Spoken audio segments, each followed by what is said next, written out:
ಭಾಳ ಸಂತೋಷ ರೀ, ಮಾಡಿರಿ, ಹೊಸ ರೂಪದ ಮಾಡಿರಿ, ಬಂದ ತೊಗೊಂಡಿದ್ದು ಮತ್ತು ಲಾಭದ ಅಲ್ಲೇ.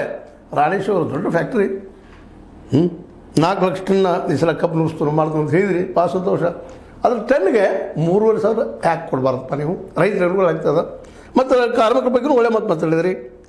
ಕಾರ್ಮಿಕರ ಮನೆಗಳ ದುರಸ್ತಿ ಮಾಡಲು ಹಣ ಮೀಸಲಿಡುತ್ತೇವೆ, ರೈತರು ಹಿಡಿದ್ರು ಇವ್ರಿಗೆ ಹಿಡಿತೀವಿ ಅಂತ ಹೇಳಿದಿರಿ.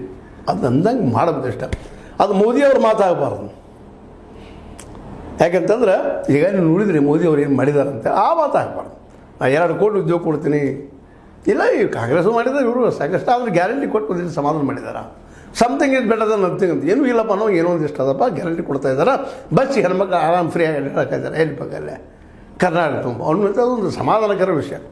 ಅದನ್ನು ವಿಚಾರ ಮಾಡಿದಾಗ ಆ ದಿಶೆಯಲ್ಲಿ ಮೋದಿಯವರಿಂದ ಒಂದು ಒಳ್ಳೆಯ ಕೆಲಸ ಸಿದ್ದರಾಮಯ್ಯ ಮಾಡಿದ್ದಾರೆ ಅಂತ ಹೇಳ್ಬೋದಾಗಿದೆ. ಆದರೆ ಈ 3,500 ನಮ್ಮ ರೈತರಿಗೆ ಕೊಡಬೇಕಾದ್ದು ಆದ್ಯ ಕರ್ತವ್ಯ ಅನ್ನೋದಷ್ಟು ಸತ್ಯ. ಯಾಕಂದ್ರೆ 1 ಟನ್ ಕಬ್ಬು ಬೆಳಿಬೇಕಾದ್ರೆ ಸ್ವತಃ ಸೌದಿಯವರು ಒಪ್ಕೊಳ್ತಾರೆ, ಸ್ವತಃ ಲಕ್ಷ್ಮೀಬಾಯಿ ಹೆಬ್ಬಾಳ್ಕರ್ ಅವರು ಇವತ್ತು ವಿಚಾರ ಮಾಡಿ ತಾವೇ ಸ್ವತಃ. ಯಾಕೆಂದ್ರೆ ಅವರು ರೈತ ಕುಟುಂಬದವರು, ರೈತ ಕುಟುಂಬದ ಮೇಲೆ ಬಂದಂಥವ್ರು, ದೊಡ್ಡವರಾದವರು.